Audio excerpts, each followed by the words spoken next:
Going live. Hello, everyone. Thank you for joining us today for the third and final day of AMI. My name is Dr. E. Alexander. My pronouns are they, them, theirs. I am a recent graduate from The Ohio State University's College of Education and Human Ecology. I've been working with Dr. Penny Pasquale in our Qual Lab for the past year and a half.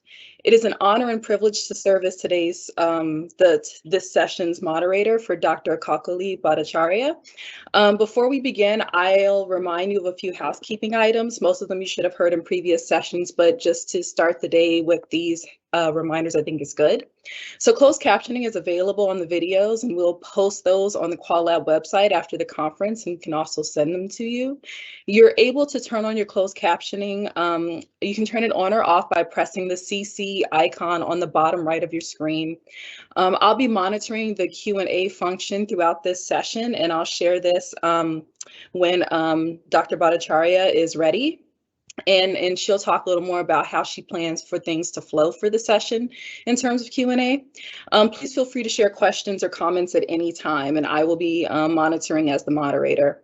A copy of the Q&A will also be given to the Qual Lab Graduate Research Associates, and they will look up citations and provide a list on the Qual Lab website sometime this summer after AMI has ended. And now it's my, again, pleasure and honor to introduce you to Dr. Bhattacharya. Dr. Bhattacharya is a multiple award-winning professor at the University of Florida.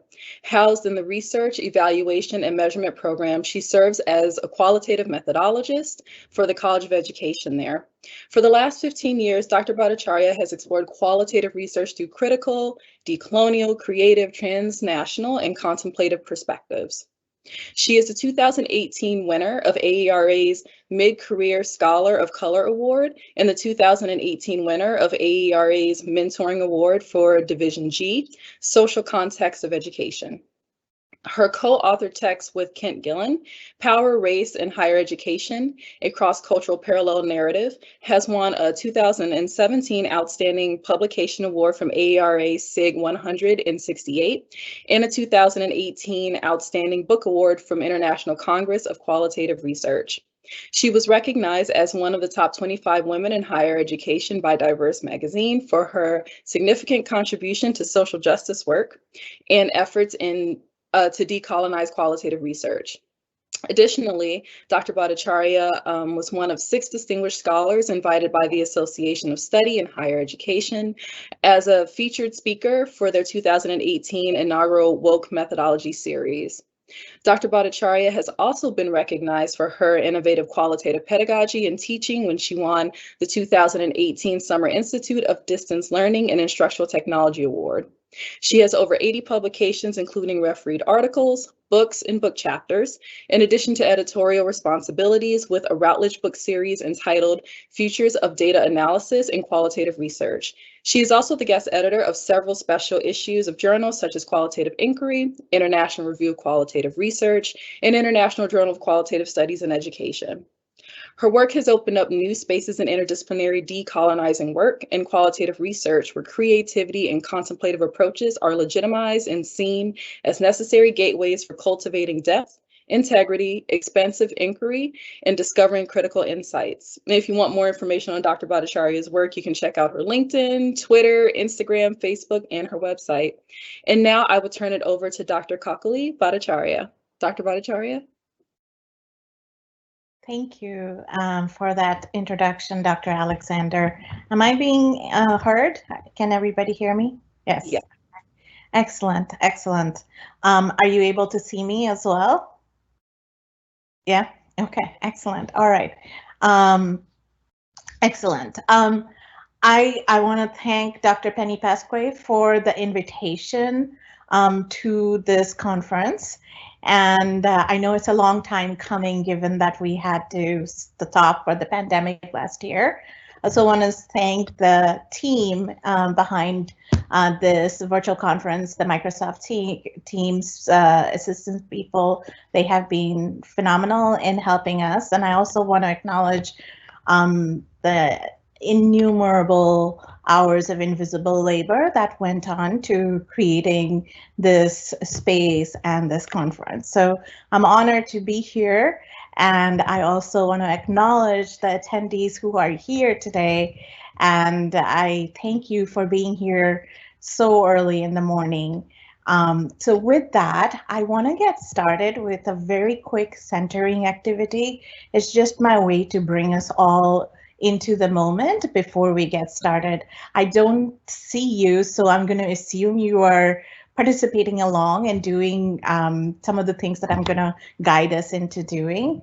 And if you don't feel like doing it, it's fine. You don't have to. It's just a short centering activity. So I'm going to get started. So wherever you are seated, or if you're standing, wherever you are, just sort of like collect yourself. You can have your eyes closed or have a lazy gaze, towards somewhere, where you're not looking at something, you're just sort of blankly gazing, and then just take a breath. If you're able to take a deep breath, do so. If not, then just take a breath. Breath is a privilege, and we have the privilege of taking a breath today. So just take a breath, inhale, and then exhale. Inhale, and exhale. In the next inhale, try to see if you can take the breath from the very bottom of your belly. Inhale, pause, exhale. And as you exhale, send the breath to a part of your body that might have some tension. Inhale, pause, exhale. Notice how you're breathing. See if you can slow down your breath a little bit.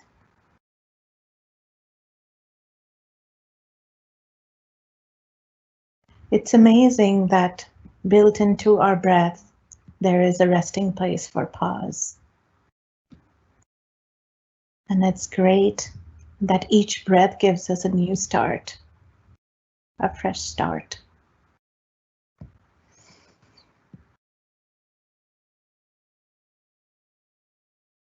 If you have any wisdom tradition that you follow, this is also the time to perhaps bring in folks to give you a blessing.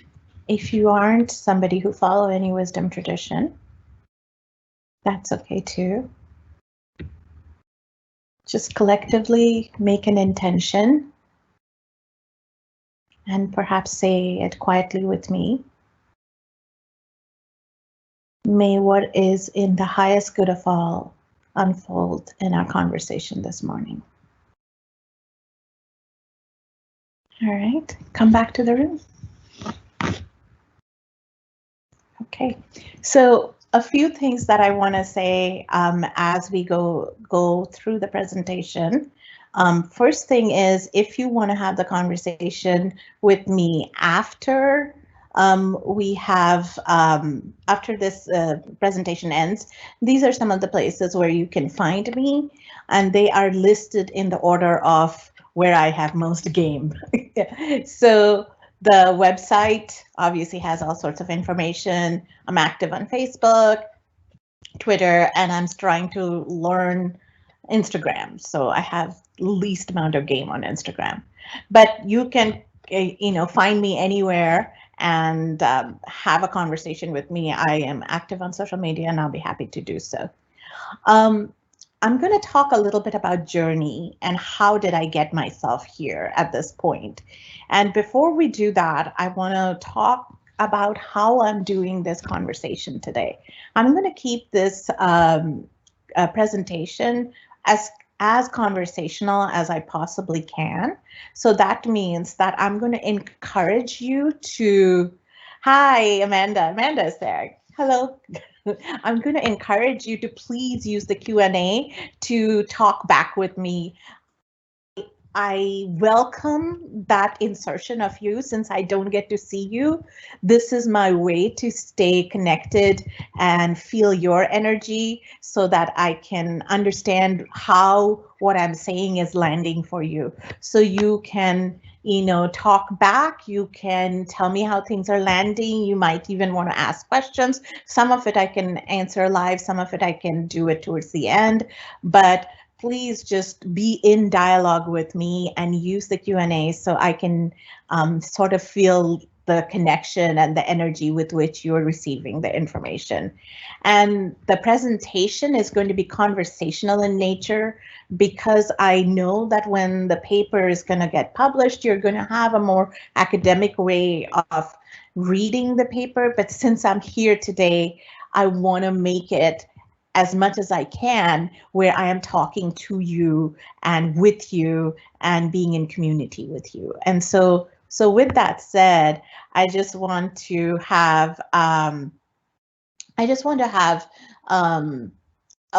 sort of like a setup for how did I get myself here. So I was born in India and I left India when I was in my early teens and I went to Canada and I did my higher ed and I did my not higher, yeah, I did some of my higher ed. I did my undergraduate in Canada, I did my high school in Canada, and then I moved to the United States to do my graduate work. And then I was employed in the United States. So as a result of being somebody from a different country and being educated in multiple different countries, the way I ended up authoring my identity and the way I understood my identity became one of a complex, complicated sort of middle space. You're here, but you're also from there, but you're no longer from there the same way you used to be from there. And so that creates like a sense of shuttling, like certain ways you're here, certain ways you're from there, certain ways you have created a third space that is not exactly like from here and not exactly like from there. And so that creates this sort of like unsettledness. And so in that middle space, I'm continuously crossing many boundaries, not just physical boundaries between nation states, but also intellectual boundaries, spiritual boundaries, psychological boundaries. So that's sort of where I kind of landed with all of that. And this permanent shuttling got me into the kind of scholarship that I do today. So with that, I want to share with you that recently I just traveled to India and I got back from India, and I'm going to just pause quickly to make sure that you are receiving my slides. You should all see a slide right now that says the world during a pandemic. Is that what's happening? Okay, excellent. Excellent, thank you. I just want to check to make sure that I'm queued up to what I'm saying. Okay, so I just returned from India. I had a family member pass away last year and we couldn't travel because of the pandemic, and the first moment we could travel after I got vaccinated, I went there. And because we still needed to do last rites and rituals for my family member. And that's when I realized that the situation in India was a humanitarian crisis. And the humanitarian crisis allowed me to understand not just, how horrible it was over there for people that were there, but what that means in terms of my location in the US and what that means in terms of the work that I do and what that means in terms of, privileges that collide and privileges that, never intersect. And I don't think that I would have had this sort of deeper understanding of our work that is interconnected on a local, national, and global level had I not traveled there. And because I traveled there, I was able to, fully understand the result of a vaccine apartheid that's been going on, and that creates the kind of crisis and devastation that I was bearing witness to. And there wasn't a household I knew that didn't have somebody in their household that wasn't COVID infected. And the stories were absolutely heartbreaking. Think in the early days what we were hearing in New York and then multiply that by like 10, 15 times, you know. I may be drinking a few times in between because my throat gets dry. So just so you know. All right. So, you know, as that was happening, I was hearing everyday stories of people. People were coming online and asking for help. There were groups literally titled online called SOS groups. And these were SOS calls people were making. Parties, like political parties that were like local community grassroots levels. In India, we have many political parties, not so much like US where there's like maybe two major ones. We have many political parties. So local community grassroots political parties and organizers were coming around and trying to see how they might be able to help. And so the questions came up very much as to like whose life mattered, like not just in a global scale, but also on a national scale and also on a local scale, whose life mattered. And obviously that got I understood that in terms of multiply intersected privileges and disenfranchisement as well. And so something shifted in me as a result of bearing witness to that. And everything I say today is sort of a mapping of now and then, you know, what is now and how did I get myself here? You know, and this is the critical historicity that I'm going to share with you today. And from time to time, I'm going to hold some of these stories up for us so that as a community we can bear witness and in some ways also react and understand these stories. Initially, if it was a face-to-face scenario, I was going to do a gallery walk. So since I can't do a gallery walk, I have a couple of moments where I'm going to hold up some of these narratives for us to sort of bear witness to and engage with. So with that being said, as I was listening to and bearing witness to these people's stories, I started writing in my journal, and this is something I'd written in my journal that I want to share with you. And so I wrote, these people are failed by local, national, and global leadership. My hope is to set their experiences as the context to understand criticality, decoloniality, and contemplation, and their implications in qualitative inquiry. In doing so, maybe I can become a bit stronger and wiser in sharing stories with as much courage and honesty as those who are living them. And, you know, in our work in qualitative research, you know, we talk about these stories that we share of our participants, and I was looking at it and I was receiving it with such deep humility because they were sharing these stories of pain, of resiliency, of survival, and in the rawest form, you know, of humanity at that point in time. And I wasn't trying to do research per se. It was just being in community with people. And in that communal relationship, these stories were coming up. And then there are obviously, you know, message boards and stuff where some of these stories were also getting shared. And while I also was attending to a death in the family, I was nowhere near, you know, as devastated with loss and grief and everything else that I was experiencing some of my fellow human beings. So it really stayed with me, and it moved me to think about things in a deeper and in some ways in a more shifted way, and in some ways more granular ways that I want to share today. And I also want to juxtapose that to how I came to this point in my journey of understanding criticality, decoloniality, and qualitative research as a result of that too.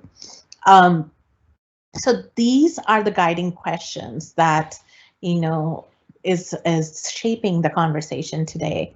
What does methodology look like when one engages with criticality or decoloniality? And I write decoloniality with a slash. I'll talk about that as to what the slash is and why. And in what ways does one disrupt traditional approaches to qualitative inquiry to infuse criticality and decoloniality with a slash? how might one apply these approaches in relation to their individual research interests and projects? So while I'm situating some of this from my position, because whose else position can I situate it from other than my own, I want us to have a conversation about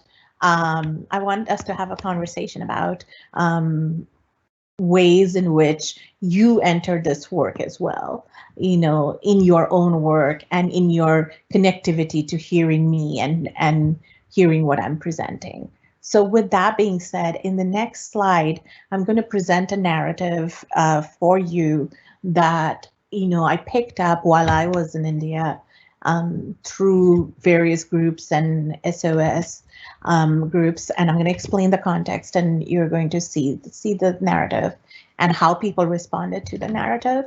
And I just want you to, as you're hearing this and as you hear the narrative, I just want you to attend to what is happening in your body.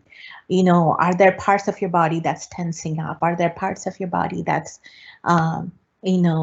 is your heart beating faster? Are you clenching your jaw? Do you feel teary? What's happening in your mind? What's cognitively, where are you going with it? Whatever that stands out to you, I want to engage both the intellectual and the embodied, and if there is any kind of spiritual ways you're thinking about it, then that's also okay. Somebody asked me earlier, what is a wisdom tradition? Wisdom traditions would be like spiritual practices that people have. Some people call it spiritual practices. Some people don't use it as a religion, but they use the philosophy as a wisdom. So I wanted to stay secular to call it a wisdom tradition. So I want you to attend to that, and then I'm going to prompt you to write that in chat so I can see where you're going and how you received it. So, this came up in a message group, and this message group was where somebody said, "I'm diagnosed with COVID." This was a woman. And she said, "I'm diagnosed with COVID. I'm the only earning member of my family." I'm giving you just the highlights right now. "My elderly parents are also sick and live with me. We haven't eaten in 3 days. I don't know what to do." And so essentially what was happening is that the infrastructure in India, it was failing them. The political parties were failing them.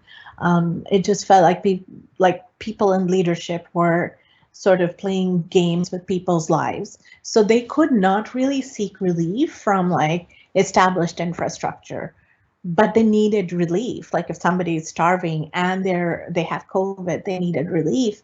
So they would use some of these sort of grassroots, groups to just say, "Here I am. It's unbearable. It's spilling over." And so they said that, and then strangers who don't know this person started posting the messages that you see around. So it's like a call and response. So somebody says, "I can help financially, don't hesitate to ask." And it wasn't just one person, many people said, and they said it like, "Please do not hesitate to ask," because people would feel too proud to ask that, but they understood that there was no more earning going on, so they understood that that was an area of help. Somebody said, "We have oxygen tank here. Do you need one?" Because this person had not even said that they needed an oxygen tank. Oxygen tanks were not available, even in hospitals, so it was very much a rare commodity. And sometimes people were dying at home because their oxygen level were depleting and there were no hospital beds to go to. And even if it was mild symptoms, they just died out of lack of breath.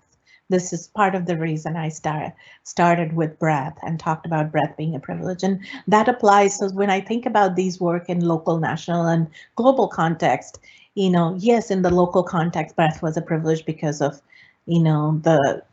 the way the infrastructure and leadership mishandled the virus. But then in a global context, or in a US context, we were seeing the pandemic create and highlight many more things than just the just the death of people.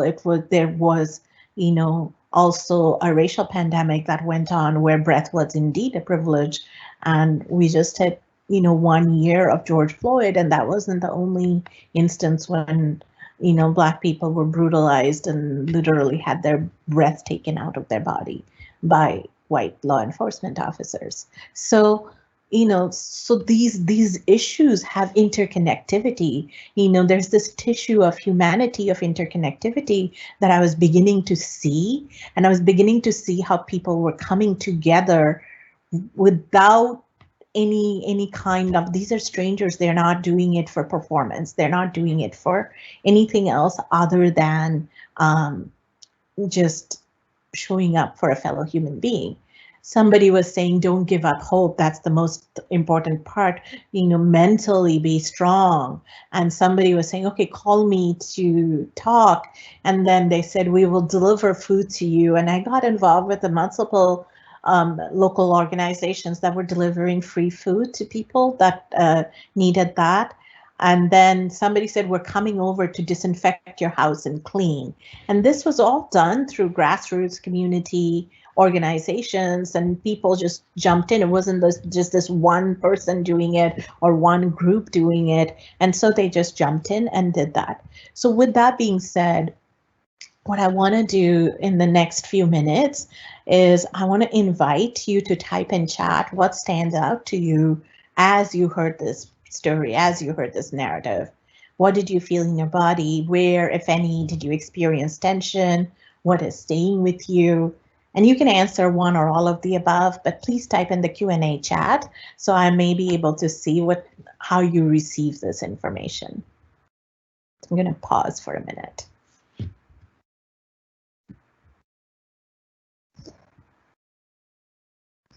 Stephen, thank you. Stephen said, not a question, just want to thank you for opening with that breathing exercise. Thank you. And the rest is some nice things he said to me, which I feel some kind of way to say it out loud because it feels like bragging. But thank you, Stephen, for that. Thank you, Uma. Uma says, fantastic explanation for broader graspings.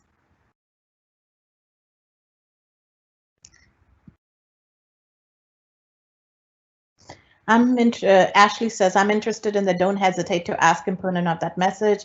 It's interesting that the offer didn't come with maybe, please let me know how much you need, where, how to send. It seems like the narrative itself is an ask. Yeah, so I think the first step was that there is an ask, like reach out, and then the rest would follow after that, so it wasn't like all the details didn't have to be taken care of in one go, that they were willing to remain in dialogue. So that's where that was happening. Stephanie, grief, tension in chest, warmth, frustration. Thank you, Stephanie, for that. Richa, good to see you here, even though I'm not seeing you, Richa. Whatever you have written is very true. I've experienced it this way. People died without getting proper support. We all were worried about getting a bed in the hospital. Richa is in Kolkata at the moment. So thank you, Richa, for saying this and for being here today. Somebody said, I felt connectivity and felt the pull of this in my heart. Thank you for that. And that's also sort of evident of how our consciousness are connected with each other's and our experiences as well. Daniela says, I'm deeply moved by the human care that the messages demonstrate. Thank you. Sergio, the power and privilege of breath, white supremacy, yes. Esther, initially I felt sick to my stomach, then noticing the way the community offered assistance was powerful. Yes, because hope is a revolutionary move. Cultivating and sustaining hope is a revolutionary move against oppression of any kind. Joy, hope, these are revolutionary resistant move. And so when the people who have been elected in positions to take care of this aren't doing what they need to do, and they're politicizing things nationally and globally and locally, then the people are coming together and saying, we don't need you. We will cultivate our own hope, and we will do what needs to be done. Regarding tension in your head and your mind, Tuan said that. Thank you. Lose sadness, warm tears. I cannot tell you how many tears I have had over all of this. Christy says, I felt a rush of feeling moved from top of my chest to my belly. Yes, yes, thank you. Rashonda, each of the stories landed in my chest. I felt discomfort around my privilege as an American and access to healthcare. Absolutely, absolutely. So did I. I had gratitude and guilt simultaneously. So there's these communities I belong that are at odds. I'm in a privileged country where I had the vaccination, and I go to a place where they don't have vaccination, and I'm looking at CVS, Walmart, people are sitting at their vaccination table as if they're selling like credit cards and no one's coming to them. There's that much abundance. And there are people that are dying because they don't have vaccination. It just was, it put me in this space of all of the things that you said, Rashonda. Noella, breath, very fundamental and should not be a privilege. Absolutely. And how has our power structures created privilege around breath? Need and care. Yes, Noella says, makes my head hurt, the role of accidents of birth and so many things. Thank you. Uma says, very poignant narrative, but quite powerful. I'm feeling very sad and I'm realizing the importance of each breath that I take. Thank you, Uma. Sharon says, healing, hope, and help are closer than we think, and then governmental distance failed. Yes. Tension in my, Casey says, tension in my stomach, the gift of humanity, community is staying with me. Yes. Erica, hi Erica, good to see you. My throat is tight. I feel so overwhelmed by the work to do. I did too. Thank you for saying that. Thank you for opening your throat to talk about these issues. Thank you. Thank you, Erica. I see you. Somebody says, I felt very emotional. Stories about supporting and coming together always make me cry. So I definitely feel tension in my face and chest. I'm trying to hold back tears as I say it because I'm transported to those moments when I was there and bearing witness to it. In my body, I felt deep sadness. And at the same time, I felt, this is Blaze saying, I know that not everybody can see everybody's response. So I just want to say it, read it out loud. That's why I'm reading it out loud. In my body, I felt deep sadness, and at the same time, I felt hope because people really stepped up for another. Yeah, and without knowing each other. Lori said, experienced both a physical and emotional response. Physically, I felt ill to my stomach, and emotionally, my heart aches. Chelsea said, I feel heaviness in my chest and weariness all over. Yes, there's so much pain and need, but also amazed by the strength of community response. Yes. I'm scrolling through this and I'm also looking at the time. I honor all the responses. I honor all the responses, and then I also paused at this last one that says, last one on my screen, that says, I will add that it has become difficult to connect with emotions in a space and time where many of the pandemics you mentioned became normalized. It makes you feel numb at times. Thank you, whoever that wrote. That was an anonymous response. As somebody who does justice-oriented work, I refuse to let injustices desensitize me, because if it does, then that's absurd. They're normalizing something that's absurd for me to accept it, and I just refuse to be desensitized by it. Jeanette, you're here. Jeanette, it's so great to see you. The narrative is very powerful. I have a very dear friend in India. As you were talking, it made my heart ache for her and her family and friends and all the world that continue to experience the pain and devastation of her. The community outreach is inspiring and hopeful. Thank you. Thank you, Jeanette, for saying that. Amanda, felt myself trying to breathe, that I needed to keep catching my breath. I was very aware of my lungs and the gift they are to me. Thank you. Thank you, everyone. I will move on, but I will invite you to keep, posting as things come up for you and whatever resonates with you. So keep posting, and as I move on to the next slide. So as I was doing this work, this is something that became very clear to me, how important it is to understand the philosophies of inquiry. And before I go into like all the technical terms for it and the Western terms for it, which are like ontology, epistemology, I just want to break it down into organic stuff that people are experiencing. Who influences your thoughts about ways of being, knowing, doing, thinking, feeling, existing, resisting, collaborating, connecting? And if you have a sense of that and how that shapes you, then that's what guides everything else in the inquiry that you do. And it's really important to understand that. That does not mean that you have to have one philosophy of inquiry or a static one. Things can change and move as well. But, but I do want to ground our conversation in terms of, these influences. Like, what is your influence? And that influence doesn't always have to exist in academia, which brings me to the lessons. In bearing witness to people's experiences through COVID in India, and people's responses of coming together, these were some of the lessons that stayed with me. I understood that we are our own saviors. There is no top-down saving. There is no master that is giving us the tools for whatever.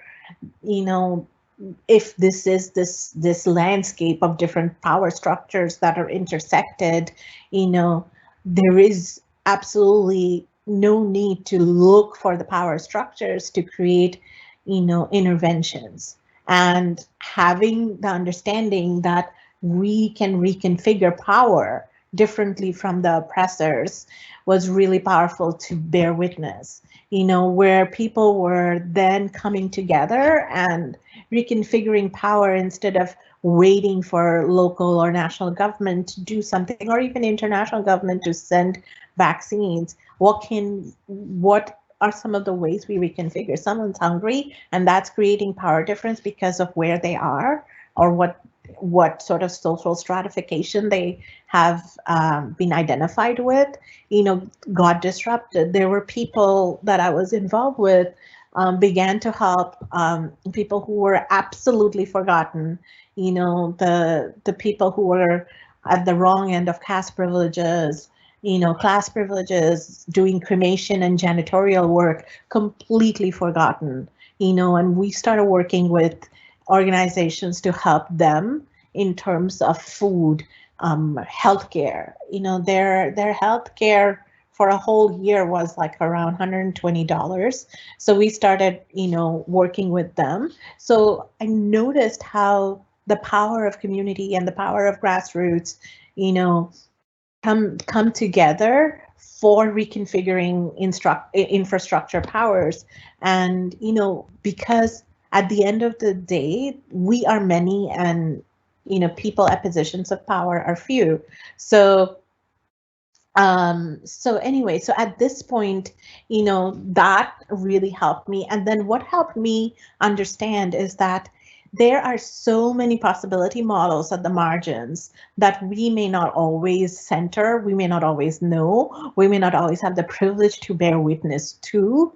And this crisis made me granted that privilege under very, very horrible circumstances. But I was looking at, people were building community infrastructures to say, how can we help? There were people in different localities who were beginning to create like cooking programs where they were saying, we will deliver food to you, it will be free, our only expectation is that you get well, that's how you can pay us, So I was looking at all of these models and possibilities at the margins, and it's probably not new. Like, of course, people know that there are models and possibilities at the margins, but the visceral witnessing of it made it so much more salient and in the forefront than like some sort of way of being in the background as a bullet point, And then what was really important was the researcher position, which we always talk about in qualitative research, but also community position. What is the community's positionality? How does the community understand these issues? How does the community come together on these issues? What is the community's history? And so with that really stayed with me, because if the community understands themselves as something that is within local, global, and international context and national context, then that allows us to be able to have, a very interconnected understanding of what the community's positionality is in the broader context. And then the critical historicity. how did we get ourselves at this place, and how did we get ourselves at this point, and so that ended up being some of the most important lessons that stayed with me from doing this. So then returning back to the questions that we're asking, it begs that we have to integrate all of these questions with philosophies of inquiry. What does that look like? So as I said earlier, I was going to talk about then and now, and I talked a little bit about now, but I want to talk to you a little bit about then. What is my historicity? What is my journey? And jatra in Bengali means journey, but it also means a performance as well. So I want to sort of like a projected performance, like a theater, open air theater type of thing. So it's such a multivalent word that I wanted to evoke that to stay grounded culturally as I talk about this, and so with the then and now, one of my biggest influence was when in graduate school, I read Linda Thuy Smith's book, Decolonizing Methodology. And these are direct quotes that I want to read out, and then I want to share some of my reflections on this. So Linda Thuy Smith said that when you do research through imperial eyes, which I will say that it is pretty much how a lot of research programs are developed, pretty much how a lot of training gets conducted in research, and pretty much how a lot of qualitative research is trained. Qualitative research programs are also trained, because not everybody is exposed to these arguments or really feel that there is a need to engage with this argument. The thing is, when you have privilege, it does nothing. You're not incentivized to interrogate the privilege. If you want to interrogate your privileges, whether you were part of an infrastructure or whether it be that you personally have certain privileges, there is no incentive. You're not going to lose anything if you don't interrogate your privilege. So you just have to be a decent human being to want to do that. And that is not an incentive for everybody. You can't make people care unless they want to. So some of this still remains in a lot of programs. So research through imperial eyes, where it says Western ideas about the most fundamental things are the only ideas possible to hold. And this is the Western supremacy, intellectual supremacy. Certainly the only rational ideas and the only idea which can make sense of the world, of reality, of social life, and of human beings. And she continues on to say, it is an approach to indigenous peoples which still conveys a sense of innate superiority and an overabundance of desire to bring progress into the lives of indigenous peoples, spiritually, intellectually, socially, and economically. That I in the indigenous should have been capitalized, sorry. It is research which from indigenous perspective steals knowledge from others and then uses it to benefit the people who stole it. Some indigenous and many minority group researchers would call this approach simply racist. It is research which is imbued with an attitude and a spirit which assumes a certain ownership of the entire world and which has established systems and forms of governance which embed the attitude in institutional practices. And so she says these practices determine what counts as legitimate research and who counts as legitimate researchers. And so as a budding graduate student, when I first read this was information that really broke through for me, because until then I was in a position where I thought research was just something that you use. It's a tool. It's something that's value neutral, ahistorical, and the history of it wasn't political or racial or certainly colonial. And what Linda Thuy Smith's work did was it allowed me to understand research as not just a tool for applying and doing inquiry, but it was a way of thinking. It was a way of a historicity that you have to ask, how did we get ourselves here? So at this point, what I ended up mapping was, what did I learn from this? So I learned that I have to disrupt Western superiority. And that meant many things. That meant intellectually, that meant in my mind, in my body. What are some of the things that I've taken for granted as if it's normal and normalized? And I've always said that this is like pest control to me. I have to spray it. I have to create this awareness, but the structures shift and mutate, and so I have to continuously do that, as in like you have to continuously have the pest control person come in and spray because there are bugs all the time. And then when I started thinking about centering, it was very important to then note that, going back, it was very important to then note that knowledge doesn't live in paid journals and behind paywalls. Knowledge lives everywhere. Knowledge lives in your community.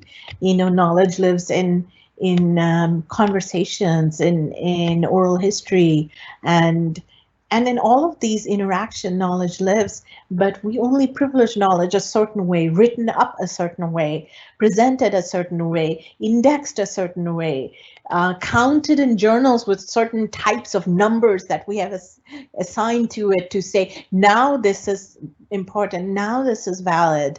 And those are some of the things that I think are obviously necessary to disrupt. And because what happens is people are taking this knowledge, commodifying it, then they're obscuring it, and then they're creating all sorts of gatekeeping to keep people out of that domain of knowledge that they've created, and ask them to rise to the threshold of being eligible to even enter that space. And then when they enter that space, they're marginalized, and the language of all of this is so obscured that by the time you get to unpack and decode all of that, you realize, like, wait, that's what you all were saying? Like, that's the stuff we knew like centuries ago. And so if we are doing this work, when I was reading Linda Thuya Smith's book, that's when I understood that we have to remember what we forgot. And then, of course, always critical historicity is really important as well. So this is a second version of it. This one, I don't want you to have to comment on any of it. This is a second sort of narrative. I just want you to bear witness and note for yourself, like, what might you consider in your work moving forward, as a result of bearing witness to the second narrative that I'm presenting. So this was in a different group. This was in an SOS group. And this is a collection of different people's messages. And then on the right-hand side and the left-hand side of the circle are people's responses. So somebody said, I lost my mom and dad within the last 9 days. And then somebody said, I don't know how to manage this grief. Then somebody says, I lost my mother on May 1st. So this, as you know, is very recent, and had to travel to India immediately. My father is all alone. My friend and his wife died in India. We're looking for options to bring back their bodies in US. So these were different things that were coming through. Responses: don't travel to India right now. These came responses to people who were trying to go to India after they experienced this type of loss. And folks were saying, we understand that this loss is devastating, but if you come, you may not be able to return back because it's really bad. So don't travel to India right now. I know a grief counselor. I'm so sorry for your loss. I lost everyone too. My mom after the first dose. So the first dose is his first dose of vaccine. Somebody said, we'll deliver food to you, depending on the person who was managing the grief. Somebody said, I send you some names of people who can help. And then some other folks that have also lost people that started asking for a group to just discuss grief. Could we build a group for those who have lost loved ones? So I just want us to sit with this for maybe a minute or so, just so that we connect with this with our own consciousness, and then to think about what might be something that you would do in your work as a result of bearing witness to this? Or this may be something new, or this may be something more reinforced that you might be doing it already. So I just want to pause. You don't have to share. You can share if you want to, but I'm not asking you to share. I'm just giving us a little space to bear witness and hold space.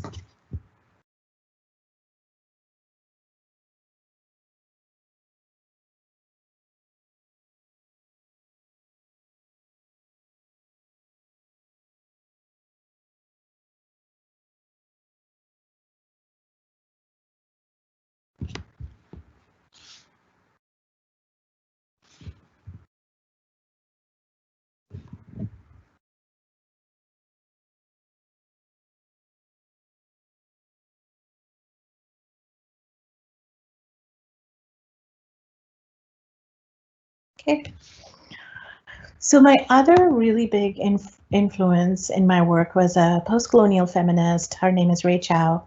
When I was doing my dissertation, and Ray Chow said that the task that faces third world feminists and third world around that time was used as a critique term, not as a term that post-colonial feminists accepted it.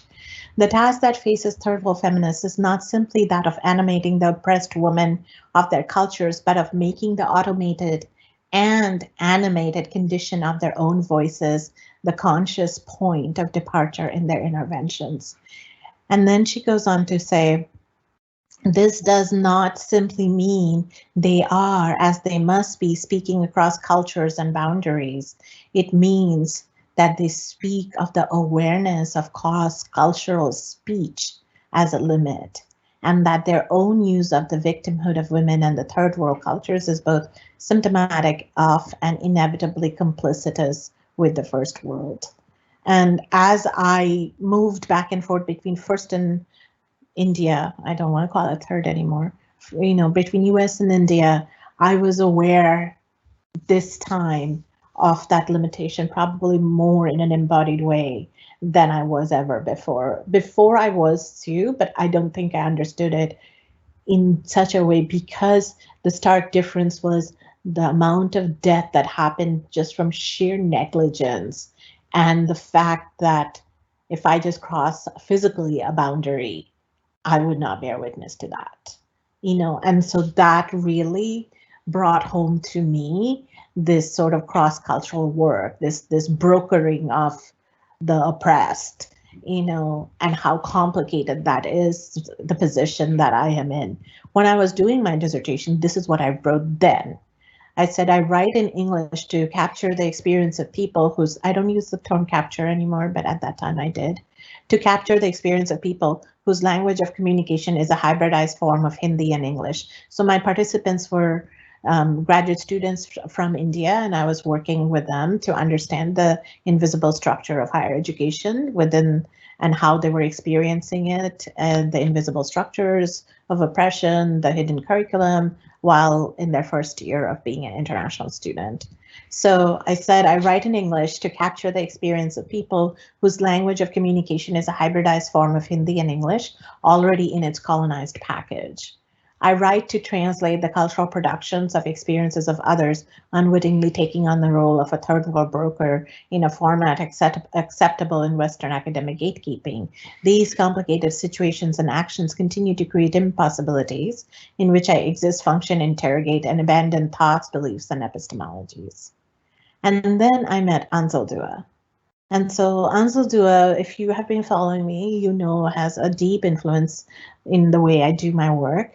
And the first thing of Anzaldúa I read was this, where she said, yes, all you people wound us when you reject us. Rejection strips us of self-worth. Our vulnerability exposes us to shame. It is our innate identity you find wanting.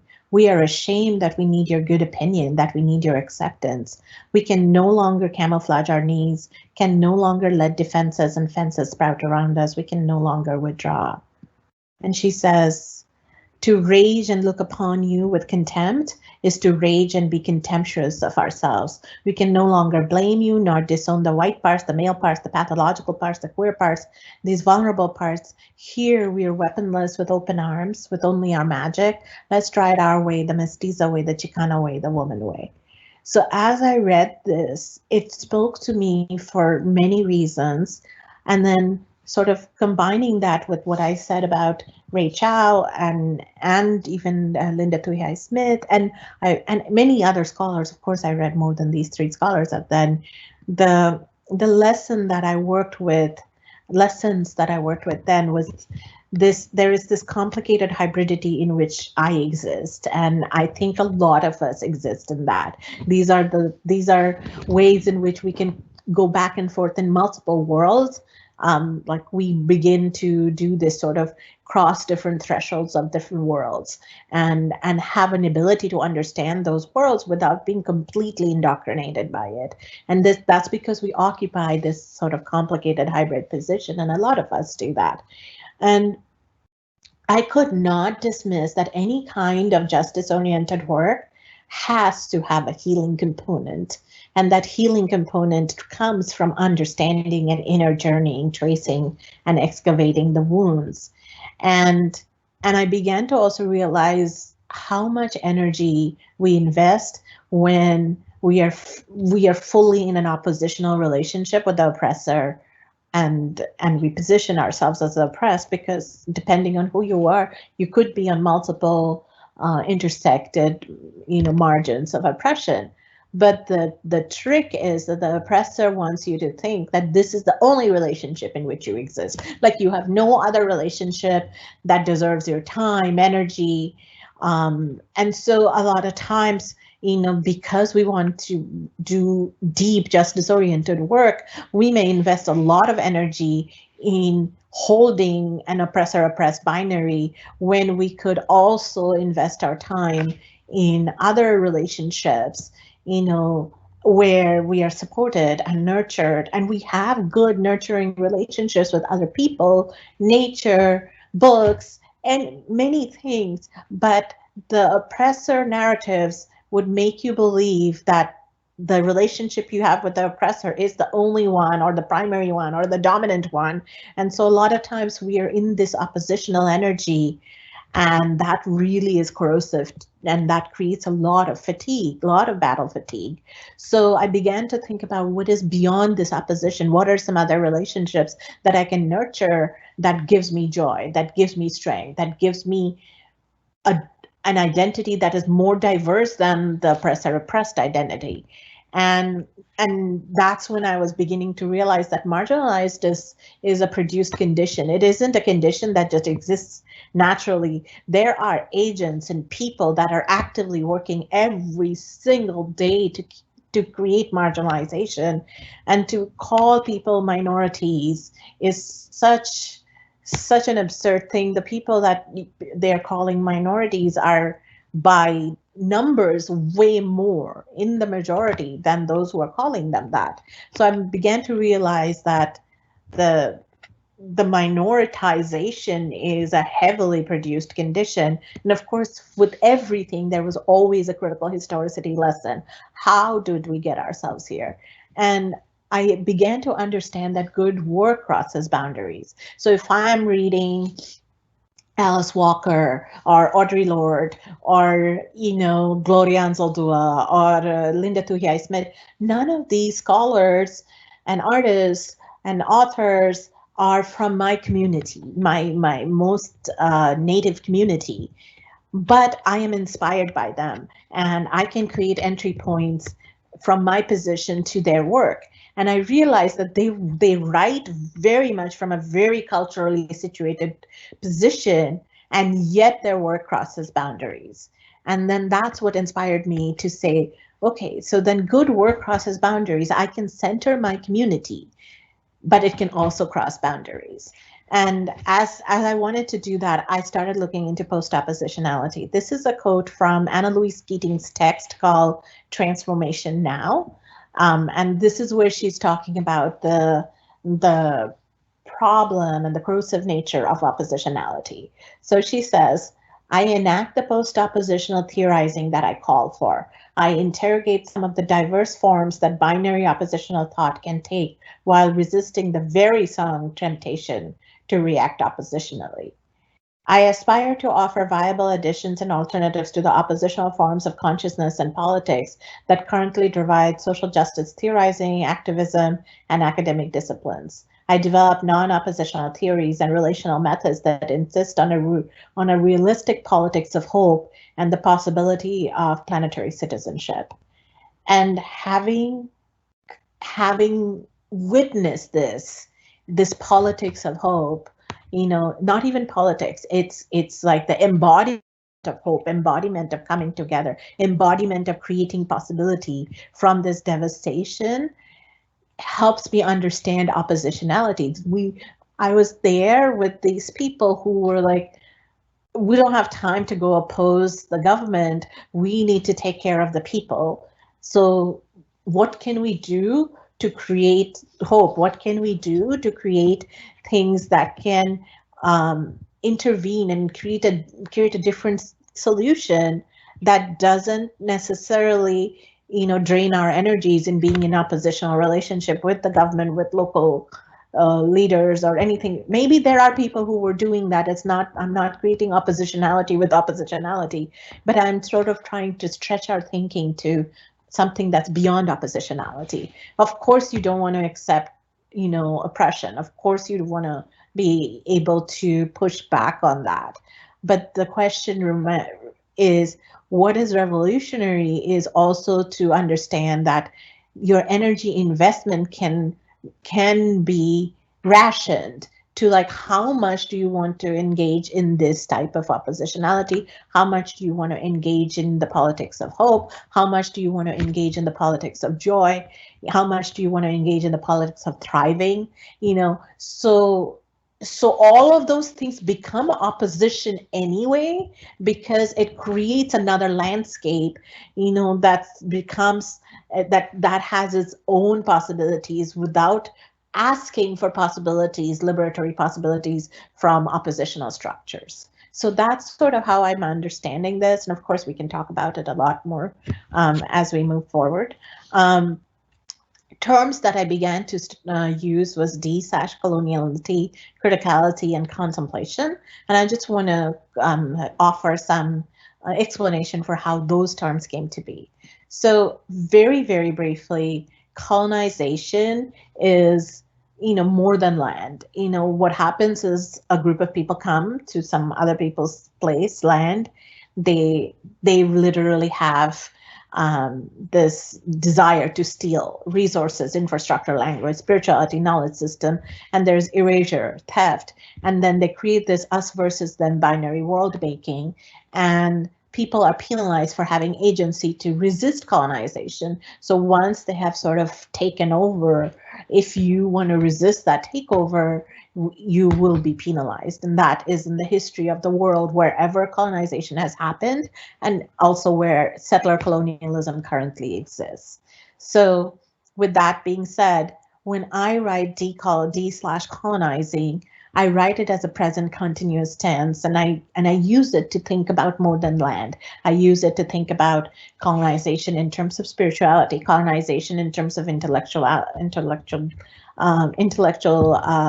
supremacy, colonization in terms of other infrastructure, in education, in law, in various other spaces, and understand that these things are interconnected.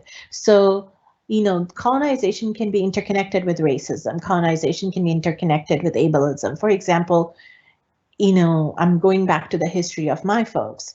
And so if they were shooting people for no good reason, because they were, and creating all sorts of injuries and disabilities, that's when you would see that colonization is connected to ableism, and these structures get connected, and then you can further disenfranchise people that you've already created a hierarchy with by saying us versus them, civilized versus backwards,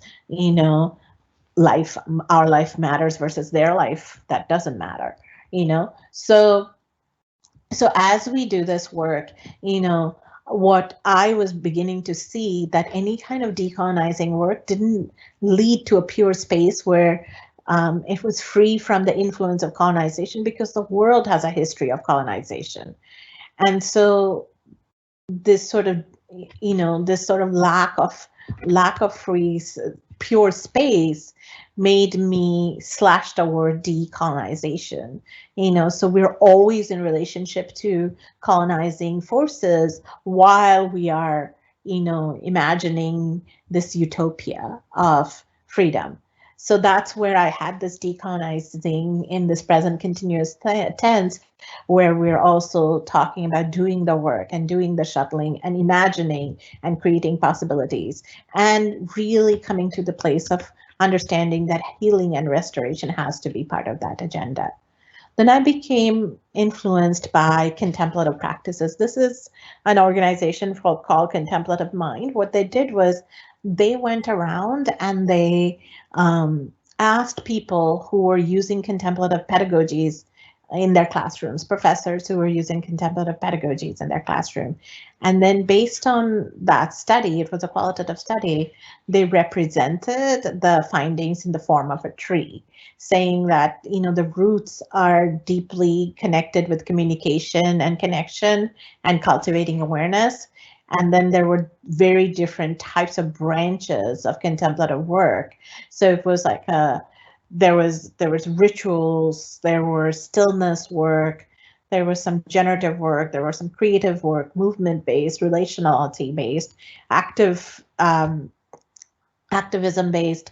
And today you experienced a few of that. You experienced in the very beginning, I did the breath work. So you experienced a little bit of the contemplative work there. And then when I just created a little bit of stillness around certain narratives, you experience that. You experience the work of beholding and bearing witness as well.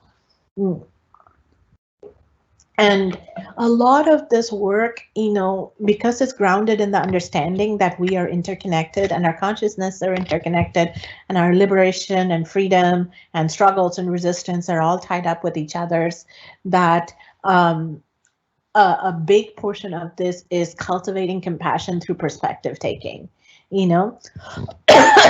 excuse me. So it was like we can have a perspective that's our own, and we can also do perspective taking that's not our own. That may be something we may not always agree, but could we hold a space for that perspective? Could we hold a space for that difference?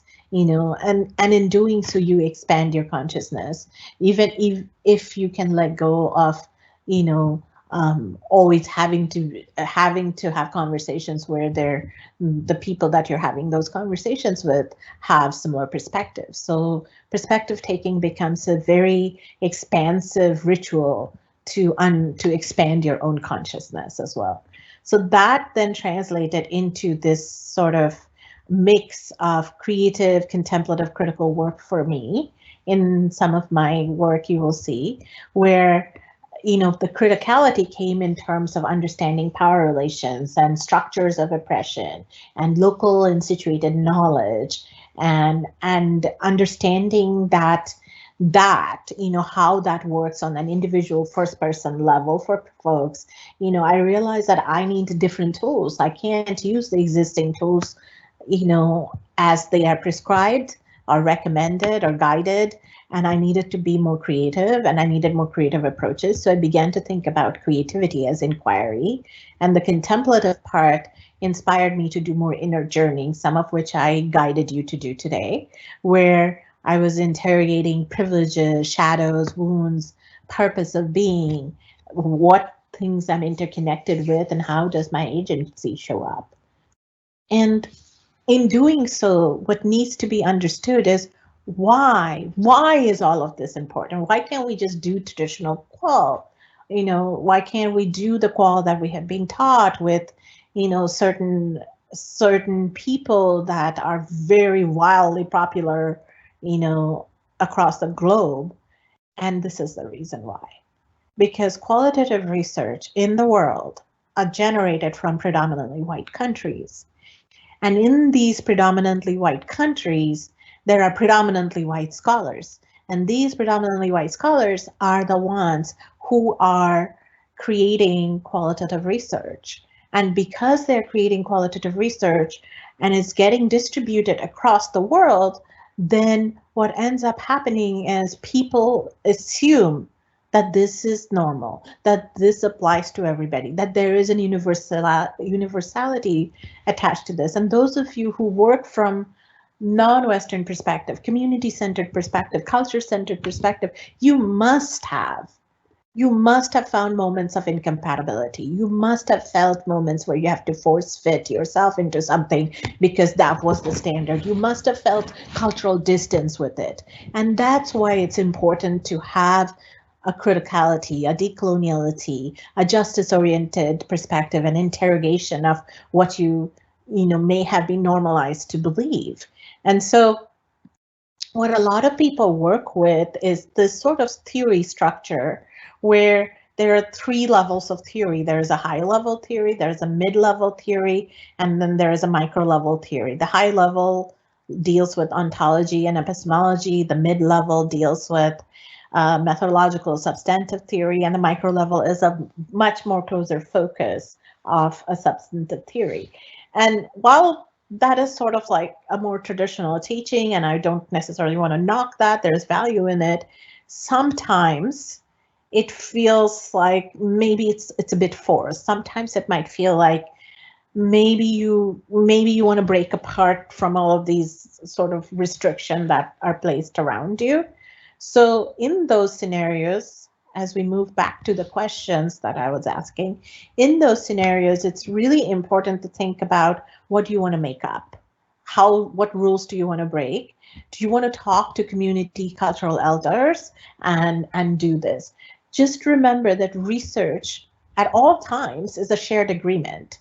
It just depends on who shared those agreements. So if you want to make up things because the existing terrain is a force fit for you or has a huge cultural distance from you or a spiritual distance or intellectual distance, interrogate why.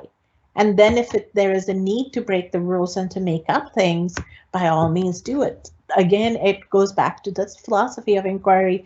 What is your influence? Who's influencing in your thinking, being, doing, feeling, connecting, resisting? What is that influence? And if there hasn't been that much space making of that in academia, you make the space. You are here. Your body being here is resistance enough. You make the space because you are taking up space. You take up more space and make the space for yourself and those who come after you. I want to share a few references where you may find work that I have done that might be helpful. One of my former students, Keandria McClish, and I created this framework called In Darkened Narrative Inquiry and so this is sort of a womanist, Black feminist sort of framework that we created where we looked at, how would we bring all of those methodologically in doing the work? And so we looked at, we read Black women's novels and read it through the lens of womanism and Black feminist thought and created a framework for analyzing data with that lens. Because Keandria was having a really hard time fitting into the existing structure, so we needed to break some rules.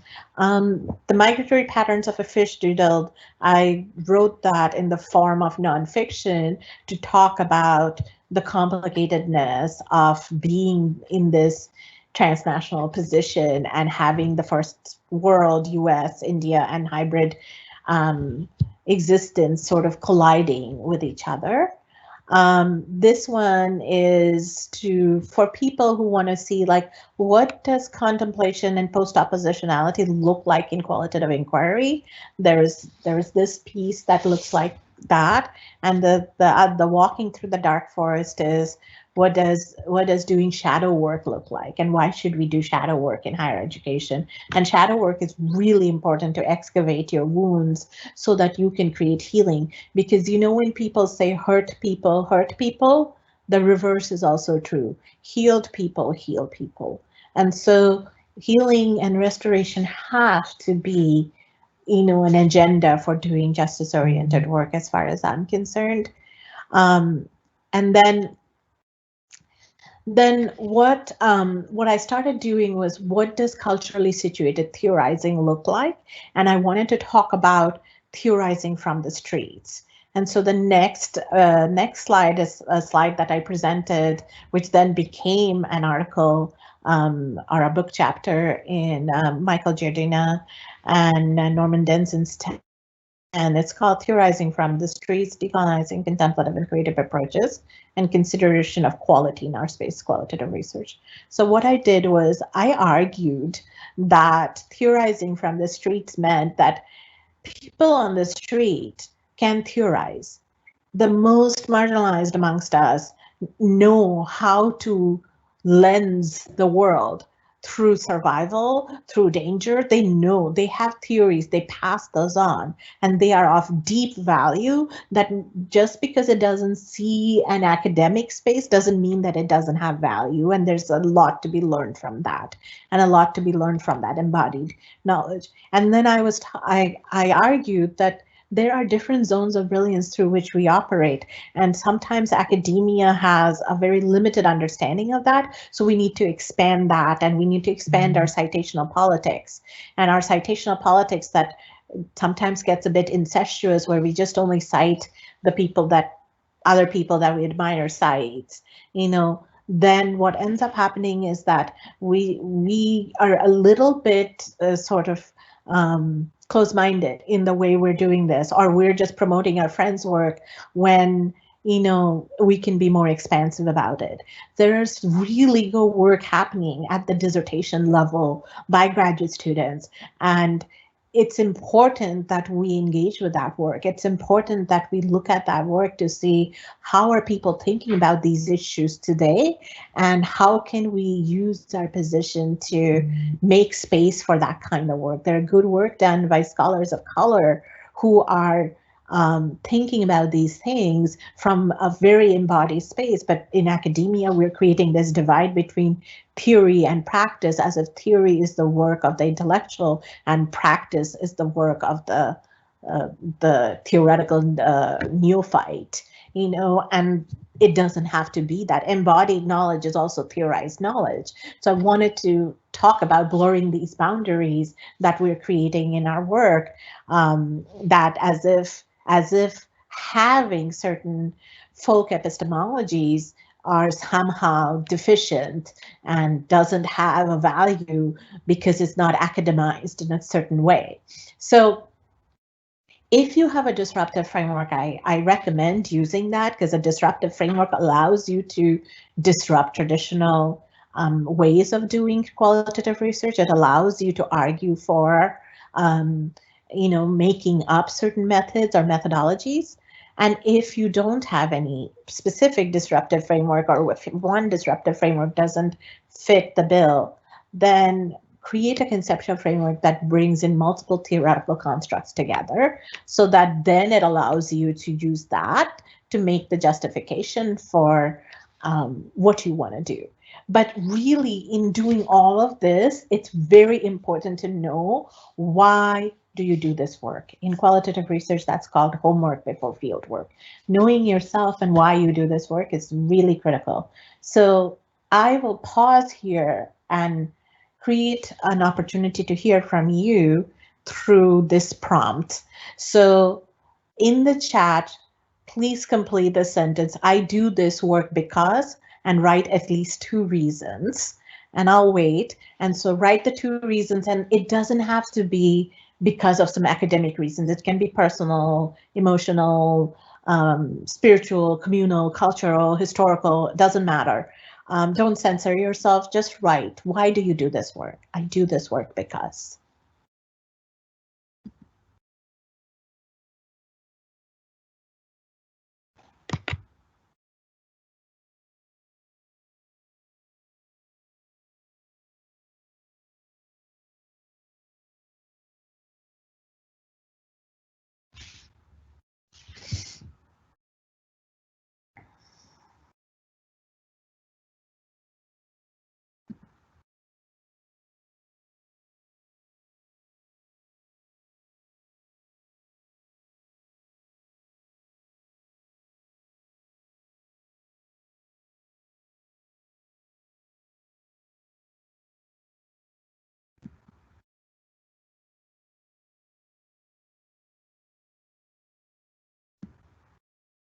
And as I'm scrolling down, I'm reading some of the things that people are saying.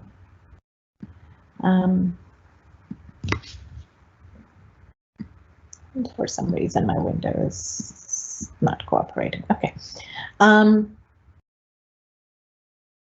I recently reconfigured, somebody said this, I recently reconfigured one key aspect of my positionality. My university's newly altered budget policies threaten my ability to appropriately serve community organization and causes that are most near and dear to me. So I opted to leave my university and continue my work as an independent scholar. Having grown up in a family that struggled financially and otherwise, I recognize that I'm privileged to be able to make this choice. As I venture forth, I still strive to use my time, energy, and privilege. That's amazing and courageous and with so much integrity. Thank you, whoever shared that with me.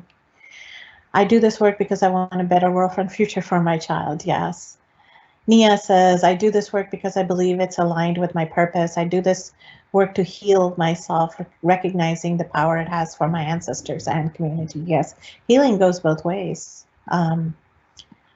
Blaze says, I do this work because I feel like there are stories that need to be told and I feel I can work with people to get those stories told. Yes. Kim says, I do this work because I have been silenced and marginalized in some ways, and I want to create space for others who have been silenced and marginalized to have their voices heard. Yes. I do this work because practitioner knowledge is important and valuable. Absolutely. And that's why I was saying this theory practice divide is not necessary. Kiruba, you were saying I do this work because it helps me understand ways of being useful to others. Yes. And I would add, it should also help you understand ways of being useful to yourself.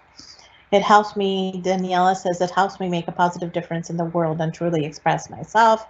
I do this work for my past, present, and future family. I'm gonna see if I can publish a few of these so you can kind of see it.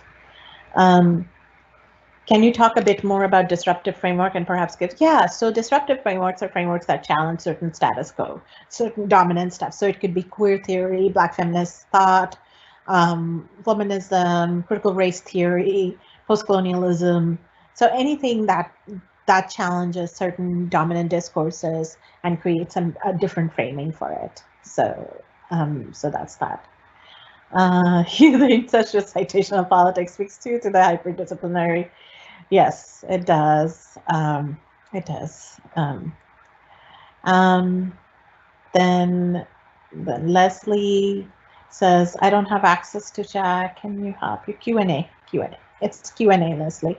I do this work because I need to heal myself and my world. I do this work because it makes me feel alive. Yes. Cheryl says, I do this work because it amplifies. Cheryl, it jumped. I lost it.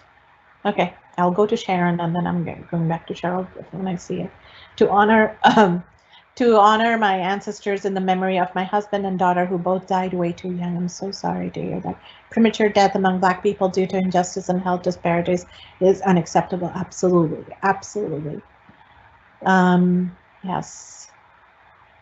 Ashley says, because I'm trying to help sow a world that can bear better fruits for my own sons and children of others, because knowledge and learning and listening to all voices has the capacity to create social healing. Absolutely. Thank you for sharing that.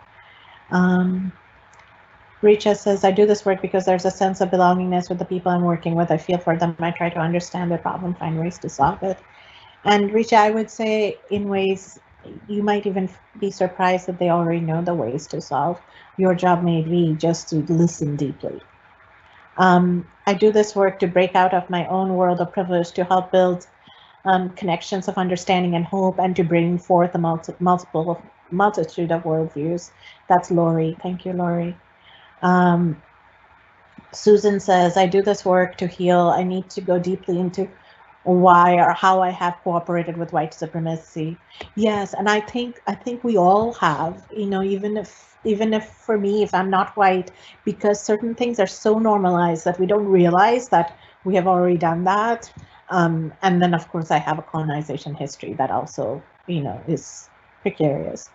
And then let me read some more. Milad says, I do this work because I'm tired of seeing injustice and not feeling I can do something about it. I do this work because of other marginalized people who have cared for me when I needed it, carrying it forward. Lovely. Love that, Milad. All right, let me see if I can read a few more. Okay, I think we published a fair bit on this as well. So I'm going to move on as these responses come in. I'll keep reading them, but I'm going to move on. I appreciate the responses because they're vulnerable and honest and very, very powerful. Yes, very inspirational, very inspirational. Ashley says that she's really inspired by all these inspirational responses. Yeah, Mark says so much of, Mark, I lost it. You said so much of this resonated with you, and then it just jumped somewhere. Okay, all right.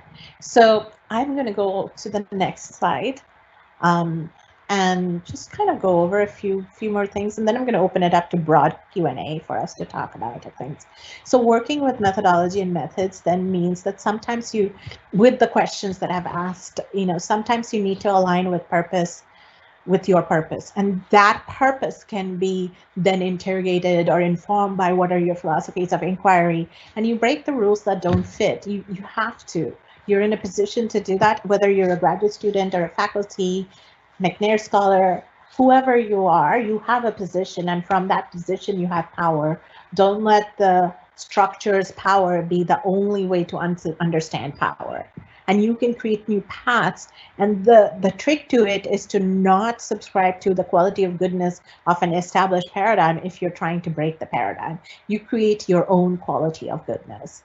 And so in order to do that, and this is answering the three questions that I keep asking, if you disrupt existing approaches and you construct new possibilities, then think of it as three broad categories that you need to pay attention to. One is positionality, the second is relationality, and the third is awareness. The positionality is all of those, like what is the positionality of the researcher, the community, the academia, society. Relationality is what is your relationality with yourself? So that's, how are you understanding this? Where are you situated in this? What is your relationality with other, the community, the nation, the world? These are tentacles that come out of your work. And the awareness is the contemplative part of it. Where does resistance show up for you? Where are you investing your energy? How are your wounds being attended to? How do you understand interconnectivity? And are you approaching this with humility instead of entitlement? So a lot of colonizing structures of inquiry, presume an entitlement. They just like enter any space they want to and start making knowledge of that space and that people without understanding that the structure of inquiry should be a structure of relationality and should be informed by humility. And so, I invite you to think about these and sit with this to see, what would these awarenesses and these relationalities and positionalities cultivate for you as you design your own inquiry. So the last thing I want to do is just show you very briefly a reference where I did that with my own work to create a possibility for my work. And basically, I was reading all of this work where I was reading decolonial scholars, critical scholars, Black scholars, post-colonial, and as much as I loved the work, I really wanted to feel grounded in my own hybridity. So I got inspired by them, and then I created this framework, and just two terms that I want to explain in this framework. Desh means homeland, and Desi means people from various South Asian countries that are located over here. And Pardes means foreign country, foreign land, and Pardesi means those who are not from the homeland. And so I ended up, as you can see, before I slashed the D/colonizing because I wanted to make things not so essentialized and keep them in movement, I created this sort of a Pardesi framework, which is slashed, so there is no pure homeland or pure foreign land being, because people can be informed and influenced by many discourses that cross boundaries and borders. So it's also a fluid sort of identification. And so these were my 6 sort of tenets that, when you move away from a place, you remember that space, and in a nostalgic, romanticized way, in some sort of form that may not even exist anymore or ever, but you remember it that way. You do the work of remembering that Cynthia Dillard talks about. And then with the consideration of somebody who's out of the homeland, with colonialism, colorism, there's also a sense of more desirable other, which is a proximity to whiteness, that I wanted us to think about and interrogate in the work that we do for my community. And then for those who are diasporically located, for them, home is very permanently deferred because, as I said, it's a complicated hybridity. You're from here and there and not from here and there simultaneously. And in our communities, we have beloved communities and problematic communities where we still need to address anti-Blackness, Islamophobia, casteism, ableism, homophobia. So I think those dialogues are difficult dialogues that need to be had with our communities. And then we need to be aware of how commodification of multiculturalism and diversity play in our lives, and how might we want to resist that and show up. And as I've been saying, that communal healing has to be a priority. So I sort of created this, and this is not to say that you cannot use it. You can definitely use it and give it a different shape, a different texture, a different form for your work. Some of this will transfer over, whose community doesn't need healing, which has been oppressed. If you find yourself in the diverse category, then do you not see that there is commodification of your diversity?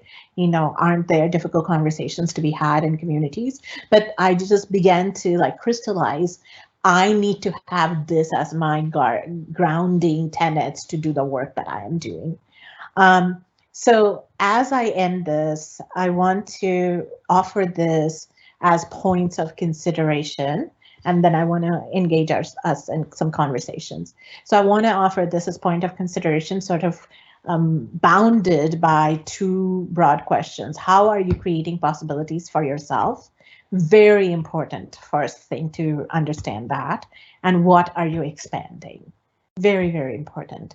So if you consider the work that you're doing is not occurring in a purest place, do you need to look at the hybridity? Do you need to look at the slashing? And how are you engaging folk epistemologies and ontologies? And if you don't want to use those languages, don't use that. How are you engaging your community, and communal wisdom? If you want to use that language, please use that language. How do you cultivate curiosity and humility without entitlement? Without even if somebody signed a consent form for you to do research, you're still not entitled. And that's a very hard construct to understand from a Western construct of research, but multiple communities, marginalized communities, have signed papers and very bad things have happened to them historically, So it's really important to realize that this IRB thing that we do, has its own historicity too. And yes, you are doing those IRB moves because the university doesn't want to be sued. At the same time, you're not entitled to anything, even if somebody signed something. And that's like a giving up your will to know, which I have talked in a chapter called Researching Other and Othering Research. It's on my ResearchGate page. You can download that. This giving up your will to know is a complete justice-oriented move, and it's a complete sort of counterintuitive move, but a necessary one to make. And what are the implications of your work if you think about it from a local, national, and global perspective? And absolutely interrogate, because you have to heal yourself. That is so important, not just trying to project it out to heal others or, create that sort of savior role, because that's a dangerous role to get into. but healing yourself will expand your consciousness so much that it's immediately going to illuminate possibilities for you that you didn't know before, because you've cleaned out some space. The stuff that was in your space and wearing you down, if you heal, it gets dissolved or neutralized, and then the space opens up, and that spaciousness creates an opportunity for you to think expansively and create more possibilities. And always consider this as your critical historicity. Ask yourself, how did I get myself there? Maybe intellectually you know that, but write it down, draw it, paint it, sing it, walk it, do something more than just having it in your head, And then I want to end with an announcement. It is a really hot off the press announcement that may be helpful in this work that we're doing. So I am now, as of January 2022, will be the editor for Departures in Critical Qualitative Research. And I'm welcoming you to submit either special issues or papers to that journal, because in the past the journal had been very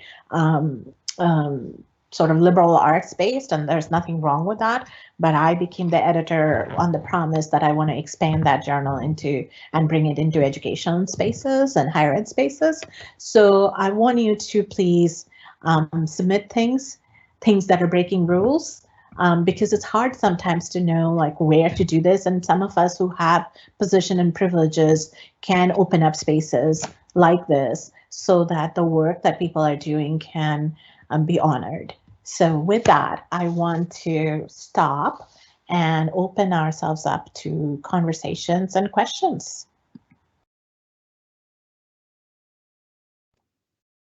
Thank you, Bhattacharya. That was so enriching, and I was trying to take all the notes, but couldn't get all the notes, but I'm really excited to be able to go back and listen to this later. So for those who are with us still, we have about 20 minutes for Q&A, and because you all were submitting questions and comments throughout the session, we have a few that are still queued up, and so what I'll do is I'll read through a few of those.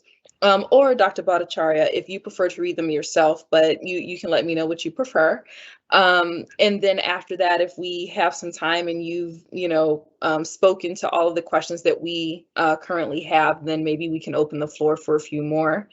But the first question that we have here, so just so you all are aware, I'm going to work backwards because the most recent comments that have come in have been questions.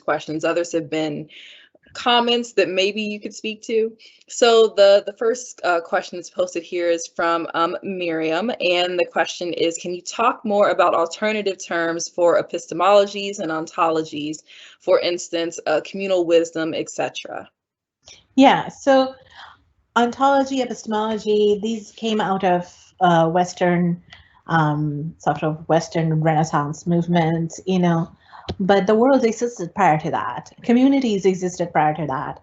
Communal knowledge existed prior to that. Ways of knowing, being, ethics, all of that existed prior to that. So we don't always have to use ontology, epistemology. It's a very privileged way of using it because it's Western way, but you can say, I am grounding this in community is wisdom. I'm grounding this in folk knowledge. I'm grounding this in cultural knowledge or situated cultural knowledge.